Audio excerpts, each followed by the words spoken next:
masaya, no? Like, share, and subscribe.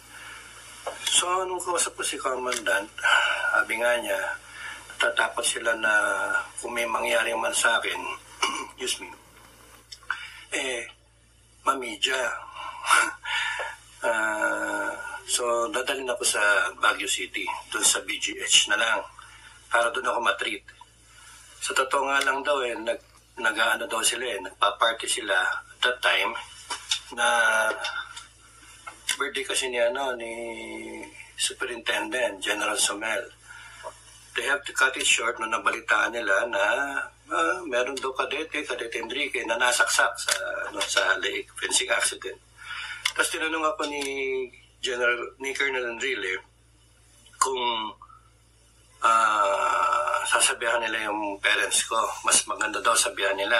Ay ko, huwag nyo na sabihan. So, andar na kami. Punta na kami sa ospital, sa BGH. Ganun din, operating room ako. Mas maraming personnel ngayon, ma-attend. Nanonood lang sila, mga chismos kadete, nasaksak. Tapos sabi ko, wala bang gagawin sa akin. Ngayon, yung attending nurse sabi, baka daw naiwan yung bakal dito. Sabi ko, hindi. Nandun sa academy, nandun sa Urado Hall. Walang naiwan na bakal dyan. Ang pumasok dyan, yung nabali. Sabi yung ganun. Pinipilit na iwan. Kaya kumuha siya ng props. Kumuha siya ng ganito na cotton bud, ng laki, parang chopsticks ba. Tapos, pinasok na ganyan. Sinyut, hanggang lumabas dito. Hanggang ganyan. Tapos noon, iginanong ganun. Hindi, sabi ko, masakit, sabi ko gano'n. Gigil na gigil pa. Kasi pinahanap nila, pinipilit palabasin yung bakal ng espada. Sabi ko, wala nga. Sabi, wala nga, sir. Sabi sa inyo, wala Tapos tumawag sila sa PMA. Pinahanap yung nabali. Nakita naman. Yung head doctor, sabi, mga 50s to 60s na. Sabi niya, you're one lucky son of a bitch. Sabi ko, yes sir. Why sir? Niya. Kasi daw sa tagal daw ng profession niya sa doktor, hindi siya makapaniwala na isang ugat, sa dami na ugat dito. At saka nandiyan yung spinal column. Yung exit point sakto dun sa spine ko na isa daw walang na-puncture, wala daw nasugat, wala daw nag-break, wala daw na gas-gas man lang, etc. Kasi yung x-ray nakita, wala naman daw mga blood clot. So sabi niya, you must be favored by heaven. Malakas ka sa langit masyado kasi wala nangyari sa iyo 1 in a million yung nangyari sa 1 in a billion. Yung sa Olympics na nasaksak sa fencing dito nga lang pumasok sa map, patay $1 million wound, hindi ako nasaktan. Di sabi ko, I prayed. I prayed. And it's a miracle. Yeah, of course it's a miracle, sabi ni Doc. So, but you cannot use your voice for 6 months time. Hi guys, good morning, good afternoon, good evening to all viewers and our subscriber watching our video DIY KKB Informative. And we will continue the story, miraculous life of Captain General Clemente Enrique Jr., Scout Rangers from the US and also here in the Philippines. So good day to all of us here in the Philippines from Mindanao, Visayas, and Luzon region. So good day to all of you. So from this part, this is the part 2 of his miraculous life concerning the fencing incidents happened to our Captain General, Pinoy survivor. So he will continue his story about the miraculous happened to him. So let's watch, sit back and relax. And I'm wearing sleeveless, so as you can see, I'm wearing sleeveless shirt. So sorry about that because it's getting hotter and hotter every day. So here in the Philippines, we're experiencing 45 degrees. It's too hot, guys. Too hot. It's too hot. That's why I learned a lot to wear my sleeveless t-shirt. So anyway, let's watch the continuation of his story, the miraculous story for this life and death situation, the fencing incident. So just watch this one. And before I continue, I'm asking and giving thanks to my viewers and also especially to my subscriber that continue support to our YouTube channel, DIY KKB Informative, and also to our hero, Captain General Clemente Enrique Jr., Scout Rangers. So let's continue, guys. Here it goes, the second part of his story. Go ahead, Captain General.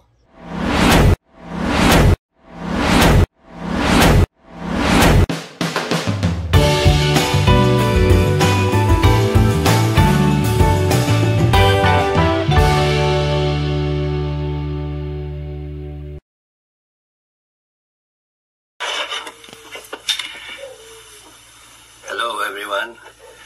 Ito na naman tayo. Saan tayo nagtapos nung una? Dun sa kausap ko si Commandant. Before I do that, before I continue, please like, share, and subscribe. Para masaya, no? Like, share, and subscribe. So, nung kausap ko si Commandant, sabi nga niya, natatakot sila na kung may mangyari man sa akin, excuse me, mamidya. So, dadalhin ako sa Baguio City, dun sa BGH na lang, para dun ako matreat. Sa totoo nga lang daw nag-ano daw sila nagpa-party sila that time, na birthday kasi ni Superintendent General Somel. They have to cut it short na nabalitaan nila na meron daw Kadete Enrique na nasaksak sa lake, fencing accident. Tapos tinanong ako ni Colonel Enrile kung sasabihan nila yung parents ko. Mas maganda daw sabihan nila. Ay ko, huwag nyo na sabihan. Kasi mag-worry lang yun Hindi daw, kasi nga critical ako, according to Colonel yan, might as well inform my parents. Ay ko, wag sir. So, sabi niya kay Cadet Alpabeto, samahan mo itong mista mo hanggang dun sa BGS, and then balikan na lang. Issues ka na for duty next day. So, nandun kami sa makeshift na ambulance, Fiera yun Tapos nandiyan sa tapat ko, yan, dyan sa where you are now, nandiyan yung nurse. Tapos nandito sa katabi ko, to my right, is Cadet Alpabeto. And then, nandun sa harapan yung driver, si Sarge. Tapos, nagtaka ako bakit hindi pa umaandar. Sabi ni Sarge, sir, nihintay lang yung trip ticket. Nahanap pa yung CDO, Camp Duty Officer, para mapapirmahan yung trip ticket. Kasi ginakontrol yung yung gamit ng mga sasakyan tsaka yung gasolina. So, ayun, hintay pa namin. So, nagsindi siya ng sigarilyo. Malamig kasi, sindi siya ng sigarilyo. Kita ko, ingit ako. Sabi ko kay Betong, huwag kang kamingay. Gigimik lang ako, makisakay ka lang. Ano yun? Di, basta, makisakay ka lang. Tapos sabi ko daw kay nurse, lumapit pa akong ganyan kay nurse. Nurse, di ba, yung mga nasa detro, sa Monte, bago sila masilyo elektrika, meron silang huling kahilingan. Naku sir, huwag kang magsalita ng ganyan. Sabi nga ni nurse, hindi nagpanik na Tapos si Betong, akala totoo, sinampal-sampal akong ganyan. Tapos, huwag kang magdeliryo. Gising ka, huwag kang magdeliryo. Tapos, sinakal kong ganyan. Sinabi na sa yung gigimik lang ako. Hindi ko nagdedeliryo. Tapos akala daw kasi niya nagdedeliryo. Hindi, makisakay ka lang. Tapos sabi niya, sige,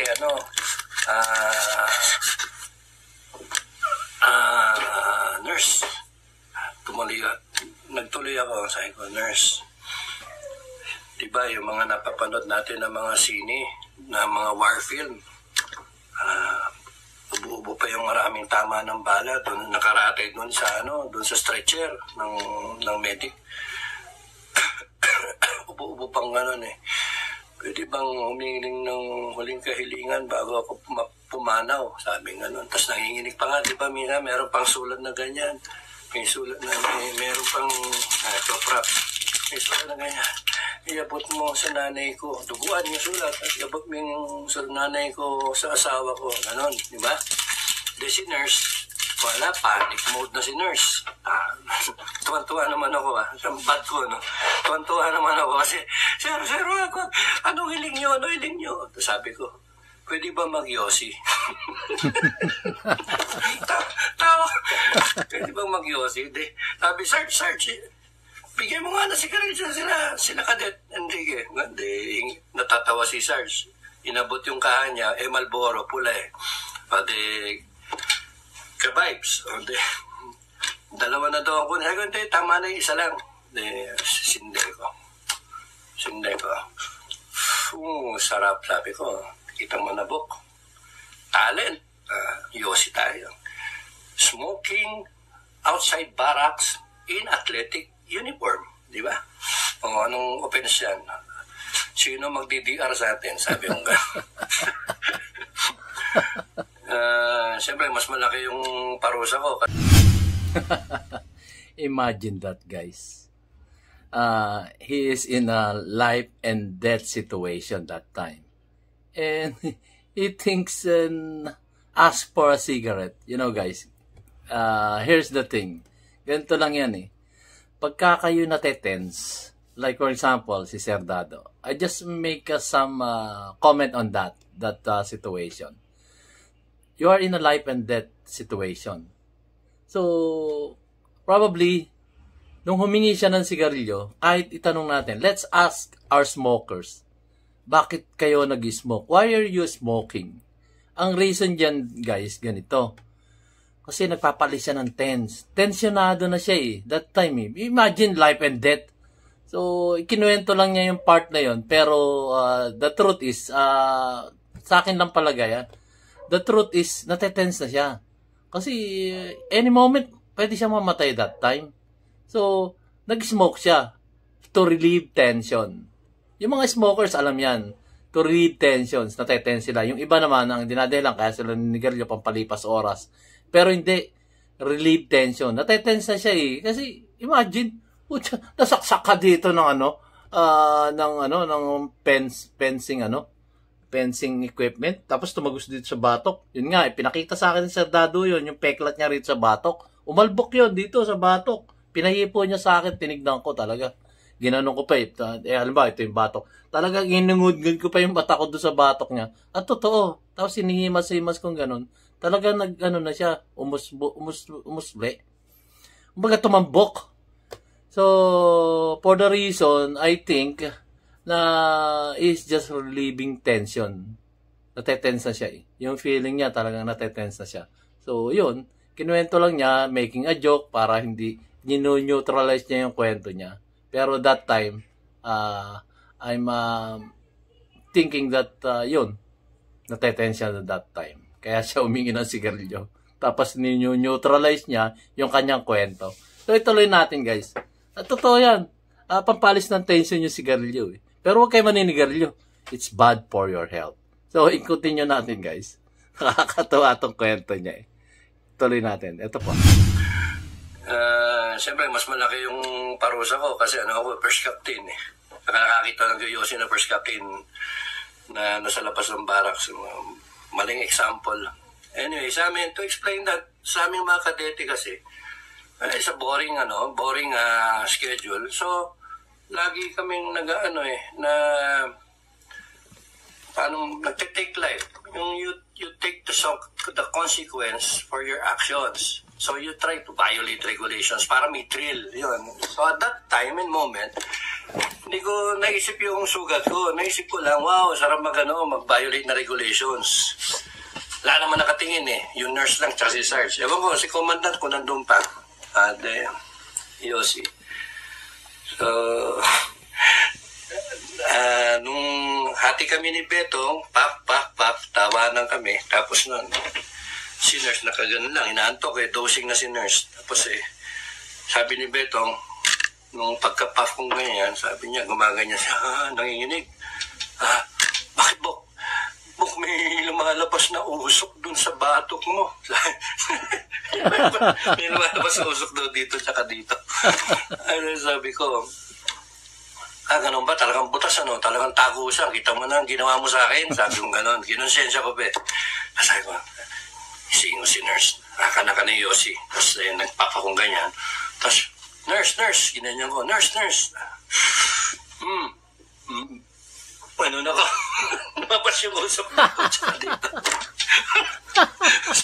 Wala Tulala Tulala. So, andar na kami. Punta na kami sa ospital. Sa BGH. Ganun din. Operating room ako.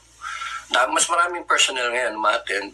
Nanonood lang sila. Mga chismos na kadete. Na nasaksak. Tapos sabi ko, wala bang gagawin sa akin. Ngayon, yung attending nurse sabi, baka daw naiwan yung bakal dito. Sabi ko, hindi. Nandun sa academy, nandun sa Urado Hall. Walang naiwan na bakal dyan. Ang pumasok dyan, yung nabali. Sabi yung ganun.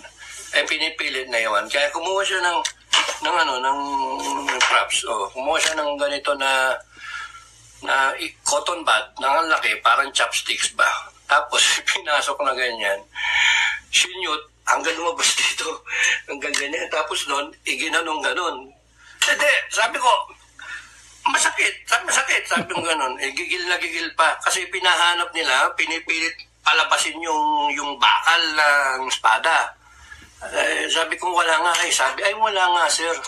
Sabi sa inyo, wala Tapos tumawag sila sa PMA. Pinahanap yung nabali. Ayun, nakita naman. Mga around 4 a.m. ng umaga. Imagine alas 9, mga ganun, 9:15 yung saksa ko. Alas 4 na yun. Tapos hindi pa ako namamatay. Ino-observan daw ako. Miracle. Tapos nag-x-ray. Tapos noon, tinitignan kung nasaan yung ugat na puncture. And then, the next day na, hindi ako nakatulog din Nilagay ako sa ward. The next day, injectionan daw ako. Sabi nung maganda na doktora naman to, resident. Sabi ko, pang Miss Universe. Ang niya, beautiful talaga. Tapos, nakakaya, injectionan daw ako. Sabi ng anti-tetano. So, naisip ko, puwet yun. Pero niroll up yung sleeves ko. Ayan na, Doc. Sabi niya, hindi, sa may muscles daw. Muscles daw, sabi yung muscles. Tapos, hindi daw, sa puwet daw. Sabi ko, mawala na ako ng puri sa'yo. Hanggang ganon. Hindi daw, sanay naman daw siya. Ay ko, iba yung puwet ko. Kasi, at the back of my head, naisip ko, yung suit ko, panay mga laundry Di ba, nung nagmamadali ako na imbis na gumamit ako ng bago na mga athletic uniform, panay luma, panay, kalabang ko nga ng linggo So, yung supporter ko, mabaho na yun, tsaka may mga libag na Pati yung brief ko, tas-tas yung garter Kaya, sinafety pin ko. Yung t-shirt ko dito, walang walang tahi na dito, wala namang gas yun hindi naman kita may sweatshirt. Pero yung sweatshirt ko, medyo may na rin. Recycle lahat. So, nahiya ako, pero okay, talang kailangan injectionan. Inuubo ko ganyan. Sabi ko, Miss bigay mo sa akin yung number mo Papayag akong pa-injection. Binigay niya yung number niya. Ibang kwento na yan. Tapos nun, injection. After that, mga 11 ng Sunday na yan, 11 a.m., dumating na yung head doctor. Sabi, mga 50s to 60s na.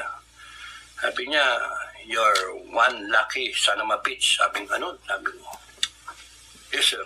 Why, sir? Kasi daw, sa tagal daw ng profession niya sa doktor, hindi siya makapaniwala na isang ugat, sa dami ng ugat dito, At saka nandiyan yung spinal column. Yung exit point sakto dun sa spine ko Yung isa daw walang na-puncture, wala daw nasugat, wala daw nag-break, wala daw na gas-gas man lang, etc. Kasi yung x-ray nakita, wala naman daw mga blood clot. So sabi niya, you must be favored by heaven. Malakas ka sa langit masyado kasi wala nangyari sa iyo 1 in a million yung nangyari sa 1 in a billion. Yung sa Olympics na nasaksak sa fencing Dito nga lang pumasok sa map, patay $1 million wound, hindi ako nasaktan. Di sabi ko, I prayed. I prayed. And it's a miracle. Yeah, of course it's a miracle, sabi ni Doc. So, but you cannot use your voice for 6 months' time. I'm going to discharge you, but you're not supposed to use your voice for 6 months kasi pagka nagsisigaw daw ako, baka mawala daw. Umuo na lang ako. Bumisita nga pala yung mga mistaka rin noon. Nagkakalokohan ng ingay-ingay namin. Sabi na sila na raw. So you see guys, it's really a miracle. This is the thing that Sir Dado is saying, that ito na yung kanyang ito na yung kanyang mga unang buhay na nakaligtas siya, pangalawang buhay, marami pang insidente na naligtas yung kanyang buhay. Dahil nga alam natin, meron pa siyang gampanin talaga na, i-fast track natin. Ito yung sinasabi niyang sa dami ng kanyang buhay na nalampasan, yung kamatayan, nalampasan yung mga kamatayan, ay talaga namang itong kanyang sinasabing kasyam na buhay. Yung ito na present tense, inaalay niya sa taong bayan. So, dito na niya ipinakikita yung kanyang pagmamahal sa ating inang bansang Pilipinas, sa ating mga taong bayan. Kaya nga siya nagbablog para nang sa ganon, ito na siguro yung assignment niya. Kaya siya inabuhay pa dito sa ibabaw ng mundo hanggang sa ngayon. So, yun lang ang aking masasabi rito, na talagang miracle yung mga nangyayari sa kanya. Miracle talaga. Habang siya nabubuhay, ito naman yung kanyang assignment na binigay sa kanya ng ating Panginoon Diyos, sa ating Panginoong Hesukristo, na ilahad kung ano yung mga kanyang nalalaman at isineshare sa atin. So ituloy po natin guys. Miracle talaga. Miracle. It's a miracle. So ituloy po natin. You cannot use your voice for 6 months' time. I'm going to discharge you, but you're not supposed to use your voice for 6 months kasi pagka nagsisigaw daw ako, baka mawala daw. Umuo na lang ako. Bumisita nga pala yung mga mistaka rin noon. Nagkakalokohan ng ingay-ingay namin. Sabi na sila na raw ang baron, sila na raw yung magkukuman-kuman sa parade. Tawa lang ako ng tawa kasi sinita nga kami, maingay At yung mga taga-Delta pumunta rin, mga first class. So, nung mga Tuesday, release na ako, and then Wednesday, practice drill sila. Ako hindi ako mag-attend kasi natakot nga ako sa sinabi ng doktor na huwag mag-command. Pero nag-command na si Bob De La Rhea. Niloloko nga ako, ako na ang baron, sabi niya. Sabi ko, yan ang kala mo. So, nag-sit-in quarters lang ako noon. By Thursday and Friday, nung free time ko, nagsisigaw ako doon sa flirtation walk. Bangin. So, kukumand ako, sinisigawan ko yung radar doon sa Baguio, yung 2 electric fan. Sabi ko, saka ng balikat. Ganun ako. Ganun ako. Sigaw ako na sigaw. Wala namang nawala na boses. Saturday, nagparada na ako. Mas maganda pa nga yung boses ko raw sabi nga. Kasi dati pumipiyok-piyok pa ako Ngayon wala, talagang solid. It was a miracle. Sobrang yun. Thank God. Totoo.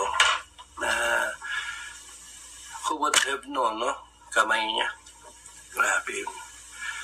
Now, ano ang mga takeaway natin? One, talaga, there is a God. Nandiyan talaga siya. No matter how bad you are, you're a non-believer now, you're a Christian na talo pa yung non-believer, you're a bad Christian or whatever. All you have to do is ask for forgiveness, mag-sorry ka, makasalanan ka, and then you believe Him and you accept Him. And He is a forgiving God. He is always there. He is always in control of our lives. So, kung ano may nangyayari sa atin, mga pagsubok, wala yan, wala yan. Ano lang yan, tinetesting ka lang. So, huwag kang masisira ng loob. Yan. Marami pa akong kwento. Sa buong buhay ko, papiyawan ko kayo. Naulugan ako ng buko, sibilyan na ako. Buko, 30-footer, nanunong kita ko niya. Merong naiwan doon, di ko nakita. Tinamaan ako dito. Buhay ako ha. Tapos nun, naatake ko sa puso. Ginawa ko na naman yung same ano ko. Nawalan na ako na malay, dapat patay na ako eh. Pero hindi, nagising ako. Tapos nun, hindi makapaniwala ng doktor, walang damage sa utak ko kasi nagagalaw ko lahat eh. Nung nasusundalo pa ako, nagte-training ako sa Ranger, yung nawalan ako ng malay dun sa water confidence test, 32 feet. Diretso, ganyan, plakda, tumama ito, nawalan ako ng malay. Diretso ko sa sa ilalim. 40 feet siguro yun ng dagat. Hindi ako ma-rescue ng mga pero nakakita ko na. So that's the story. So, if you believe in God, then everything will be fine. Just like in John 3:16, it says, "For God so loved the world, that He gave His only begotten Son, that whoever believes in Him shall not perish, instead have eternal life." So, napakagandang salita sa John 3:16. So, itong si Sir Dado ay nananalig naman, ay Christian Christian, lumaki ito sa pagiging Kristiyano eh. Nagtapos nga ito sa sa Lourdes, sa Mesio Boulevard, doon sa malapit sa in front of or beside Shangri-La Plaza, doon sa crossing Mandaluyong. It's a part of Mandaluyong City. So imagine, if you only believe in God, everything will be fine. God ibibigay talaga sa iyo yung kaligtasan at lahat-lahat na. Just believe in God. So, yun nga, may kinukwento siya. Yung kanyang nahalaglagan siya ng buko, merong doon sa kanyang pag-eskwela, doon sa US Ranger. Yun nga, nasa rope sila, bumagsak siya sa dagat at nawalan siya ng malay. Almost 40 feet bago siya balik yung kanyang ulirat. Nakikita niya yung liwanag doon sa ibabaw. Pagka kayo kasi nalaglag sa dagat, ang makikita nyo lang yung liwanag sa taas. Yun. Pero sa baba, medyo madilim na. Foggy, kumbaga. So, ang lesson dito, lesson learned at based on the experience of our Captain General Clemente Enrique Jr. is just believe in God. Pray, pray, pray, and ask for forgiveness, and say that you will not do it again. Yan.